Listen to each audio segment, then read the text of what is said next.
Welcome back to Good Morning Sri Lanka. We are talking on women empowerment and gender-based violence, and we've got an opinion former when it comes to this subject. Of course, we've got Visakha Tilakaratne, who we are having the fortune to sit through on this interview. So very glad to have you on board. First of all, we couldn't mention that fact earlier on because we were so much into the interview, right, Amaya? My next question to you, ma'am, would be: so many women undergo this, but yet they don't really know and they're not aware that they are being neglected and that they are being, how do I put this, that they are being ill-treated. What is the advice that you can give?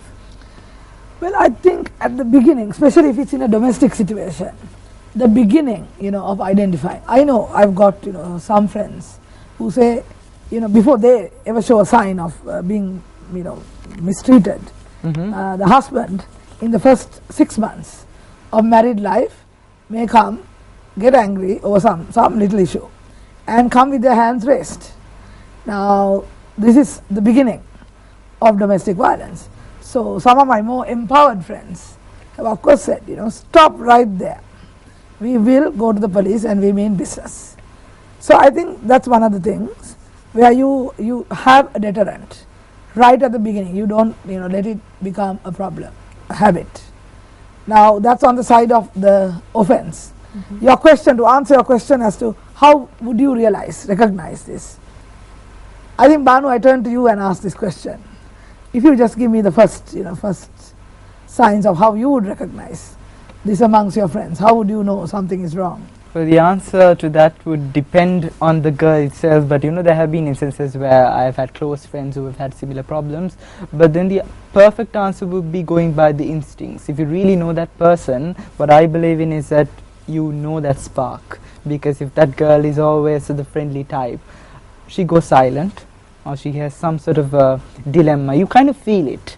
Would that be the answer? I think you're absolutely right, and even when I was saying, I think we need more men to recognize this, and in fact, given the fact that men and women can actually be very, very good friends, and if we had developed this friendship, maybe this problem would also be minimized. Because I think so many people in this country find it hard to believe that a boy and a girl are best friends.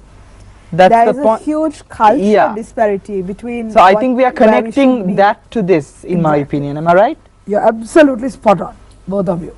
And I think it's this beautiful friendship, this negotiation between the genders, between the sexes, that needs to go on. Even in a boyfriend, now you get lots of boyfriend related, violence when you're courting or dating or whatever, what you call dating violence. I mean, it's a negotiation. And again, life skills. How do you manage this situation? Do you go in head on into a collision? Do you antagonize, or do you become diplomatic, laid back, and you actually reason it out before the violence starts? But of course it could be verbal violence, but try to manage the situation. This is where we really, really need life skills to socialize, for public relations of our children, mixing of the sexes, activities. I really believe that we need to put not only Girl Guides and Boy Scouts, but we need to put our young men and women, girls and boys, into joint projects, joint situations. I mean, this is one part of the whole tapestry of color. Without men and women, there is no color. It's the most positive relationship. I know, because I'm of course single, but I think I remain single because maybe men are not a mystery. I've got so many great friends and I really respect them. They are so courteous, so friendly, bullying at times in a nice way, and you get so used to that relationship, that really men are not a mystery anymore. So I think that's what we need to cultivate. I think that's a wake-up call for a lot of people as well, who really think that we can't be friends. Yeah, of course, the girls out there, you can be friends with us guys as well. So apart from that, I think after realizing that you are being violated and you are being cornered and you're being ill-treated, most women in this country find it difficult to express their sorrow and then go for the next step. What do you think that is? And what's the next step for them to just go out there and tell, I've got a problem like this and I need to find a solution? I think yes, that's the next step. And if you find it difficult to talk in words, if you're good in art, you can draw, You use it with children, why not with adults? You can write a letter, you can just write in your diary, or you can have like a problem diary, so people know your dearest. Normally you don't open somebody's diary, but this can be like a pink diary or whatever it is. Now in some countries, I know some of the development agencies have given pink phones. I protest at the color pink. Why pink? It can be any color, right? But they have given this particular phone to focal people in the neighborhood, the village. So they go out, they recognize, by, as you said, the different behavior, reticence, drawn in, not communicating. These are all the first signs. Of course, then the physical signs. If there is real violence of, bloodied nose or, So I think there are many innovative ways, even for children who are abused. I think, having a box, what we call a solution box in Girl Guides, for instance, where you can write your problems.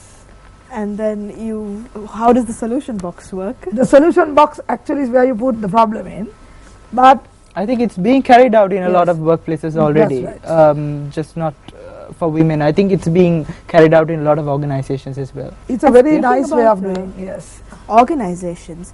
Now, for the working woman, now in 20 years back, many women maybe were not part of the workforce, but now the majority of women in Sri Lanka, from 20 to 60, they are part of the workforce and they are in the daily grind just alongside the men as well.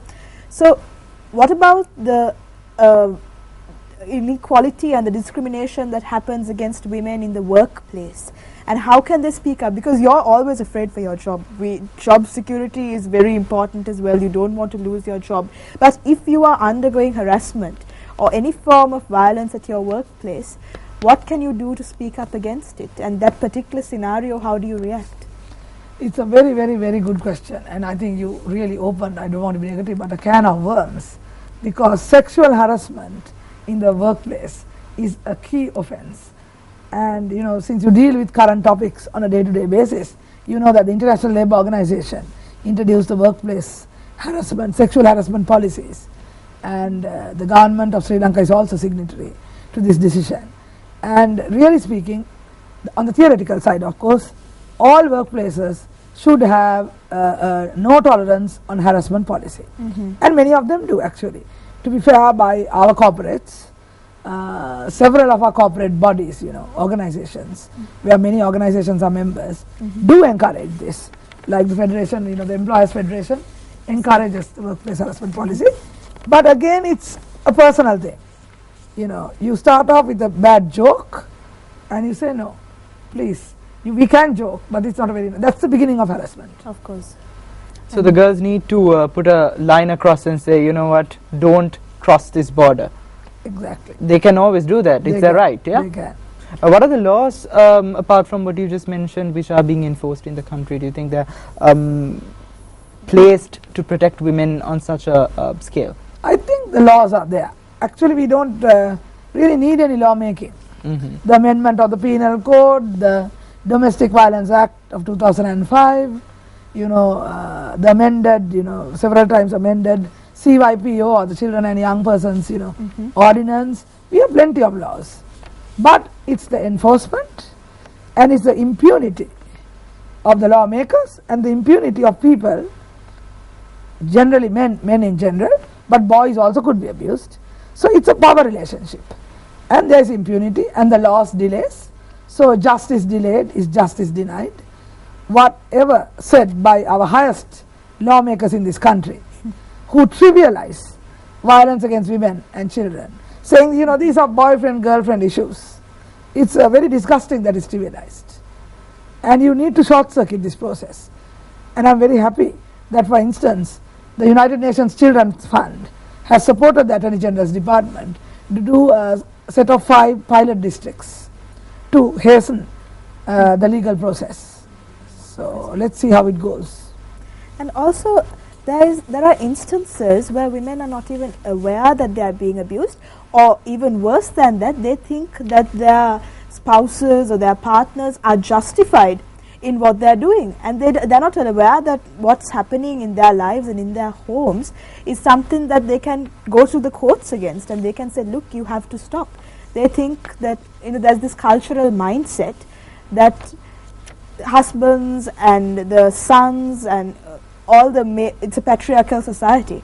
So all these males are entitled to dominate the females in the society, when that is definitely not true. So how can we go about changing this mindset at the conscious level, and changing your mental attitude towards what's happening, and especially your organization? Now I know that you have been working towards changing this mindset.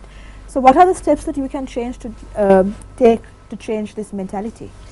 I think it's a very important question. I mean, in fact, like Banu, I would actually throw this question back at you also, but let me just start first.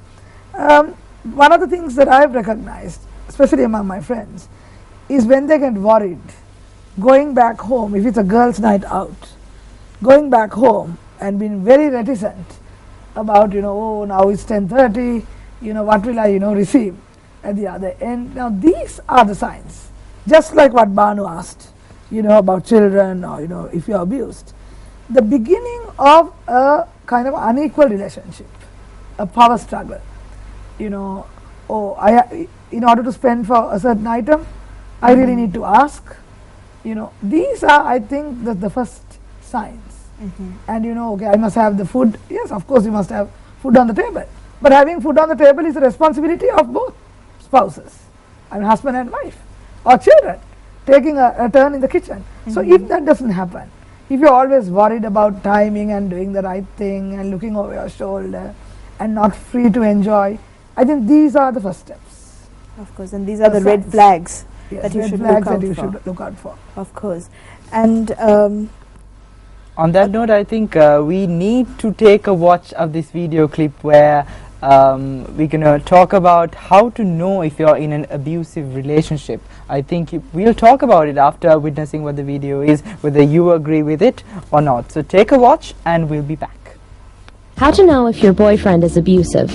Sometimes abuse is obvious, but other times it's not so clear-cut, and recognizing it can be hardest for the person who's being abused. You will need an honest evaluation of your relationship. Step 1. If your boyfriend has ever laid a hand on you, even if it was just once, there's no need to go any further. You are being abused and you need to break things off. Physical abuse often starts in little ways, a shove here, a squeeze there, and then escalates. Step 2. Don't discount emotional abuse. Does he regularly put you down? That's abuse too, even if he says he's just kidding. Step 3. Think about the influence he has over your life. Does he try to control which friends and family members you see, how you dress, or how you spend your time without him? Many abusers are controlling. Step 4. Consider how he makes you feel. Are you anxious much of the time? Are you getting more headaches and stomach aches? Do you worry about disappointing him or making him angry? Even if he's never physically hurt you, do you feel like he could someday? Step 5. Think about his other relationships. Does he get into a lot of fights? Have any of his ex-girlfriends claimed he abused them? Does he have a bad temper? Is he manipulative? If family, friends, or even acquaintances are cautioning you about him, take their warnings seriously. Step 6. Don't blow off threats he's made to harm you, even if they were said in the heat of an argument or in a jokey, "this is what will happen to you if you ever dump me" kind of way. Step 7. Consider if your relationship fits the cycle of abuse. An explosive outburst followed by a honeymoon phase where he begs forgiveness and acts like the perfect boyfriend, followed by a tension phase where you're walking on eggshells waiting for the next blow-up. Step 8. If you have any doubts about whether you're in an abusive relationship, talk to someone who can give you an unbiased opinion. Step 9. Do whatever it takes to get away from the abuser and stay away.